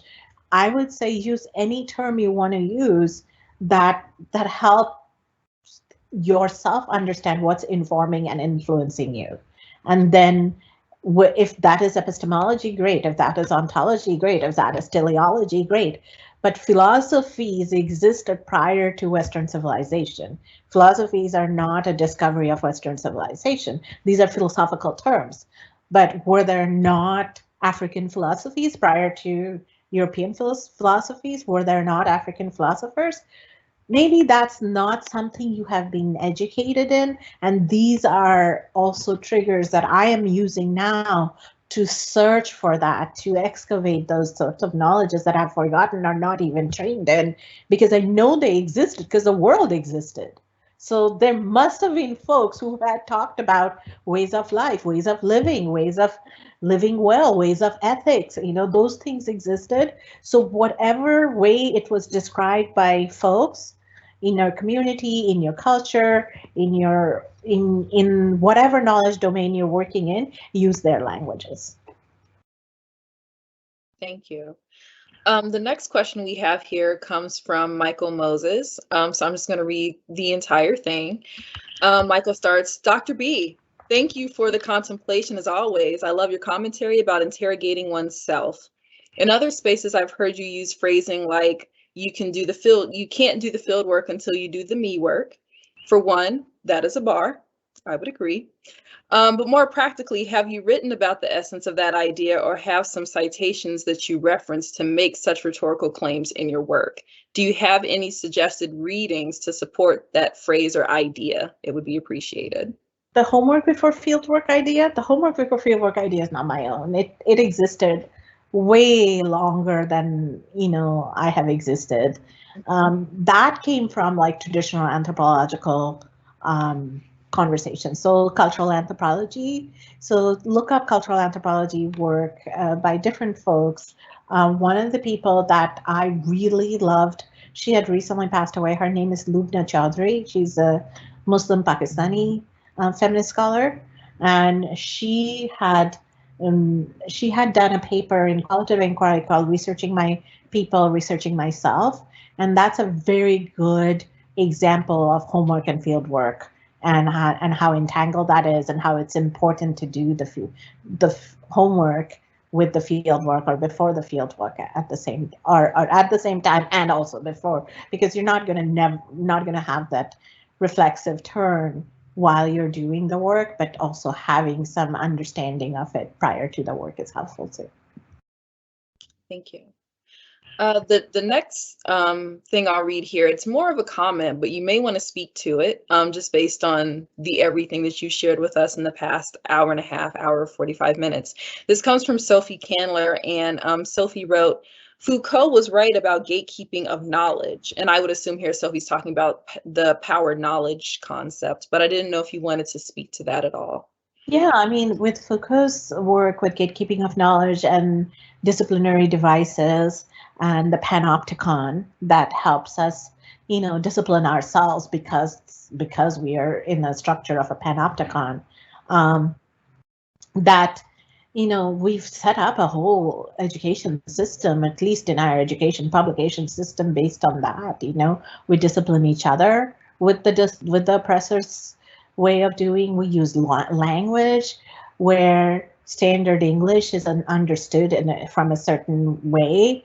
Then you see people like Gloria Anzaldúa and then other folks now too, who just starts disrupting it by inserting other words in there, and I have started doing it, but most recently I've started doing it by writing in Bengali font in my publication as well, because I want to argue about it. People get upset when I don't capitalize white. It's just a letter. Why are you so butthurt over that? It's just a letter, and you can't give up that little bit. If I want to center black or brown, and I write that in capital letters, but not white, people get upset about that. So there's certain things of gatekeeping that have been so normalized that I run into problems all the time. Proofreaders will correct my disruption of language all the time. People ask me if I cite Anzaldúa, often the title of Anzaldúa's books have a Spanish title to it. They'll ask me, what is the English translation of it? There is none. Deal with it. So it's a system that we're in. We're complicit with it as well, and we're disrupting it even while we're in it. But yeah, absolutely, the gatekeeping is strong. I have a follow-up question to that in terms of, you talked about challenges with publishers, or I would assume reviewers, when you submit manuscripts. Do you still make the decision to, for example, if they send something back as a revise and resubmit, and these are some of the comments or critiques they have, do you still make the decision to engage with those, those sites of publication or sharing your work, or do you decide this is, politically, emotionally, this is not aligned with what I'm about, so maybe not? Just how do you navigate those politics? It varies, it varies, depends on how far it goes. Like, so a copy editor doing that, I don't put a lot of weight in it because I'll push back on the copy editor and say, this is my work, you don't get to reconfigure it because this is my work, I want to retain it. You can't rewrite my work in the way you see it fit. So on a copy editor level, it's my work. So so I got a lot of agency. At a reviewer level, and I've had reviewers say some really silly things, and I have like a piece called The Vulnerable Academic. It was in critical studies, critical studies, critical methodologies in that journal. I think it's called The Vulnerable Academic. And there I have like a section, a narrative about certain ways I've dealt with reviewers and editors over the years. And so one of the things that I would do is if I get like really racist stuff from reviewers, I end up, responding back to the editor along with the reviewers thing to say, this is my position and you're asking me to do this. And often I use the language asking what the reviewer is doing, what the reviewer is asking me to do compromises the quality of my work and compromises the integrity with my frameworks, philosophical, theoretical, methodological frameworks. Often those are disruptive frameworks. So, the structure that they understand is things need to be aligned. All right, I'm going to align things with non-traditional stuff because that's where I live. That's where I do my work. That's where my body lives in non-traditional ways, and I'm always this other in these spaces. So I have to use framework that, centers me instead of othering me. So that means that if that's the case, then the framework that I'm using is already going to be disruptive to you. If it's like a book chapter and the editor is asking me certain things, there's a book chapter I wrote and the editor asked me certain things, which I thought was invasive, and it comes with this like, tell me more. I can't tell you more. I've told you what I told you. If I tell you more, I'll make the participants vulnerable. So I told you what I told you, and that's all I'm going to tell you, because some knowledge out of doing this type of qualitative work when you're in relationality with people means that it's sacred. It's not for communal consumption. Stuff that is for communal consumption, stuff that is for out there for the public to be able to bear witness to, isn't the entirety of what you know from your relationship with participants. So I wouldn't, so I push back when I can. I'm in editor position now, so I'm able to support authors better now when I see reviewers do this, then I can eliminate those reviewers. Or if in my book series, if I get reviewers doing that kind of move, then I can tell my acquisition editor that the authors don't need to be responding to this. This is racist. So I but now that I have a little bit more privilege and can occupy some of these spaces, I mean, my only job is to make more space for all of this stuff and shield the authors from having to continuously fight this, because they're untenured author usually, and they're fatigued from continuously fighting this. Thank you. Thank you so much. And thank you for leveraging that privilege. I mean, you being you, I wouldn't expect anything different, but I still appreciate you naming that. I think it's important for all of us as we accumulate that privilege, we're able to leverage it for others and to remember that as a duty. So the next question we have here from Anonymous says, I loved this presentation so much. I greatly appreciate what you do and who you are. How do you find all the theories that are outside of the mainstream? I would say it's not like to find the theory. I think it's more important to find yourself, as corny as that sounds. You have to know, like, that's why I evoke the purpose work for you. What is your purpose of being? Like, what is it that you want to leave behind when you're no longer on Earth? Like, why are you doing this work? Now, obviously, if someone's doing it for careerism, I have no advice because I don't know how to do that, because that's not how I have played. So I can't speak from a position of let's strategically go for careerism because I haven't made those moves. I've made those moves differently. So I can only speak from the moves I've made. So the moves I've made is to really continuously interrogating my purpose.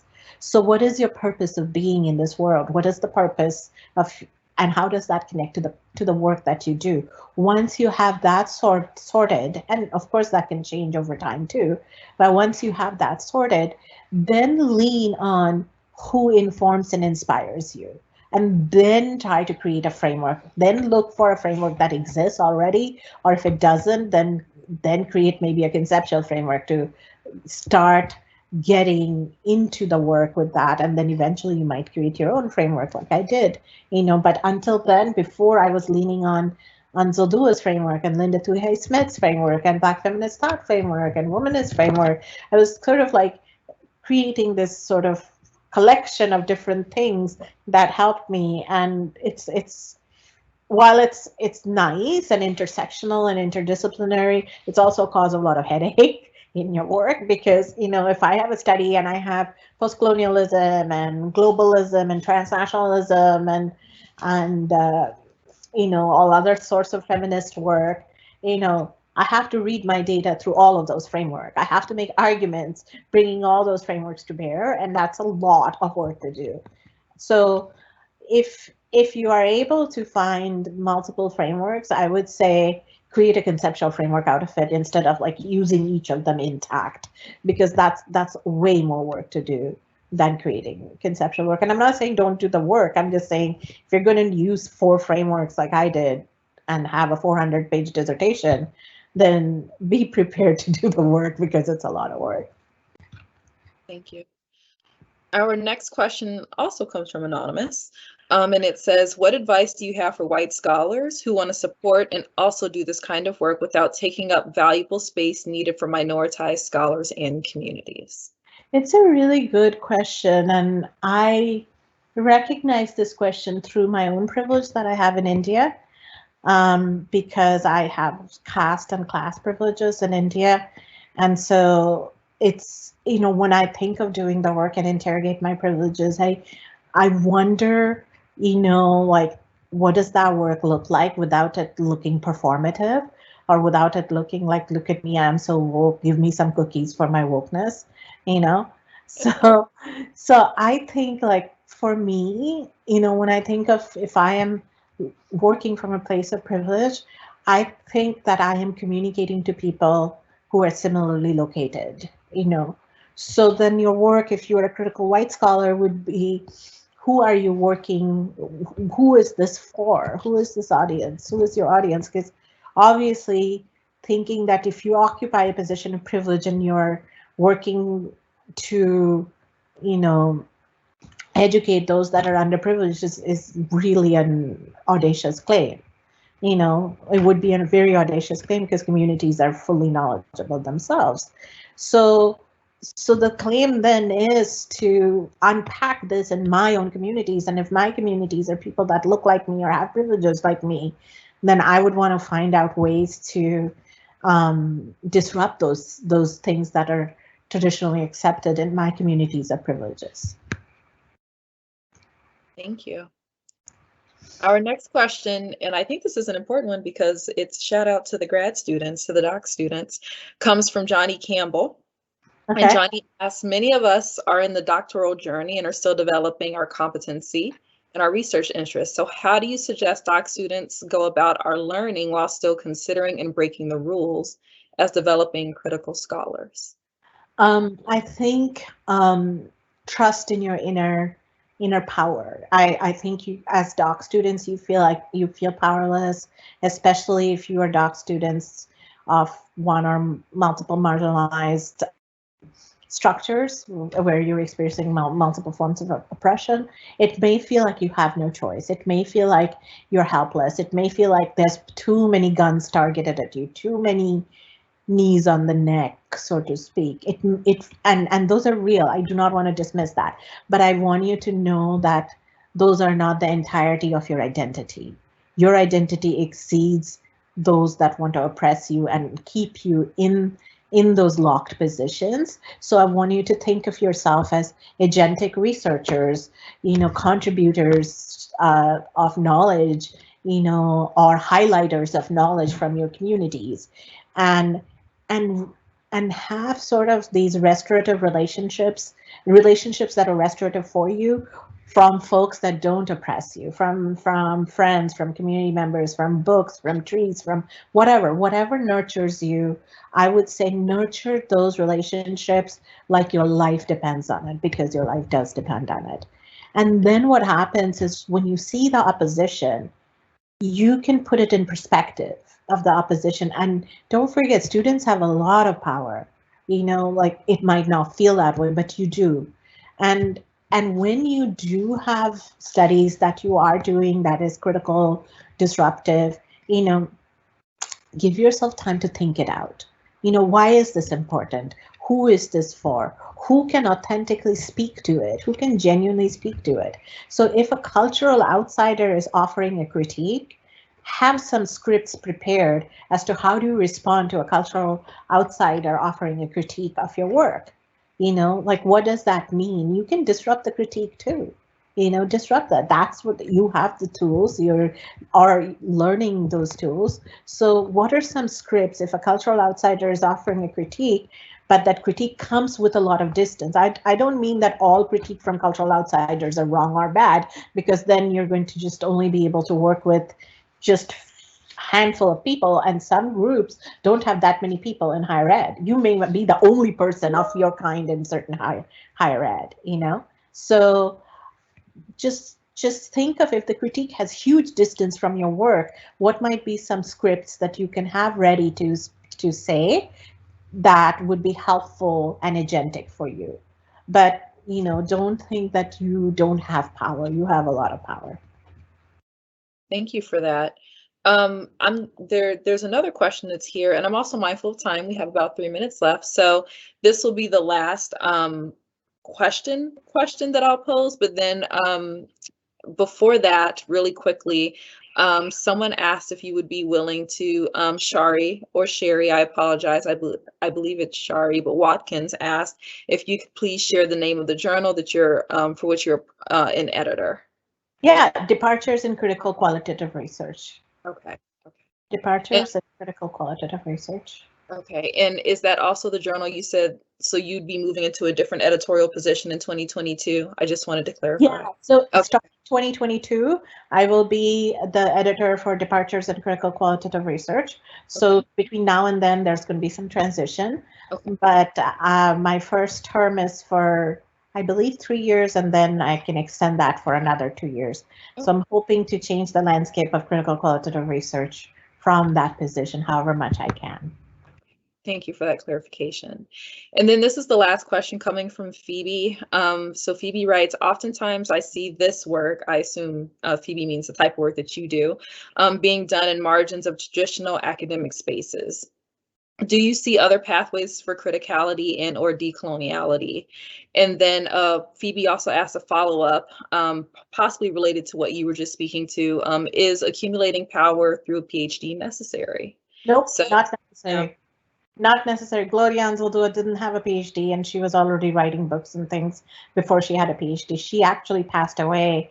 Then she was asked to get a lot of honorary doctorates, and she said she didn't want to do it. If she were to do a doctorate, she'd do it the way her brothers and sisters and other folks have been doing it. And then when she was doing the doctorate, she passed away in the middle of it. She didn't finish her doctorate. So no, not necessary. Knowledge exists everywhere. So you can, and I don't know that you want to accumulate power as much as you want to probably reconfigure power, leverage your position of power to create more space, but not hoard it. Like, it shouldn't be hoarded, because if you hoard it, then you create these structures where power is power is distributed differently, where it benefits certain groups more than others.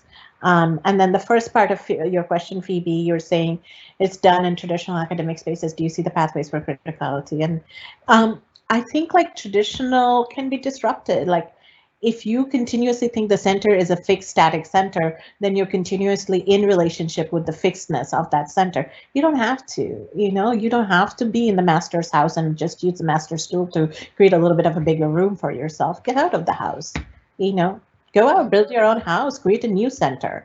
You don't have to be in that center. So I don't traditionally I don't go for like, oh, I have to be in this traditional space. I have to be in a space where I feel like I can do the work.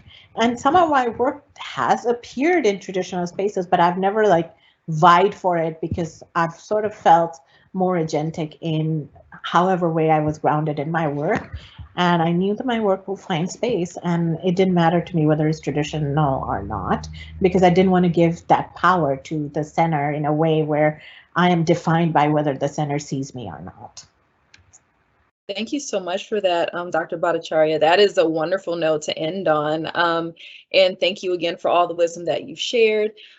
So we are at time. We right at 11, closing out our keynote. And the next thing that we'll have is a break. So you all can head over for the break. That'll be sponsored by In Vivo. And then after that, we will have a keynote from Dr. Patty Lather and our closing remarks from Drs. Noel Arnold and Penny Pasquay. So thank you all for attending today, and we hope that you enjoyed and gained a lot from this first AMI. See you in our closing.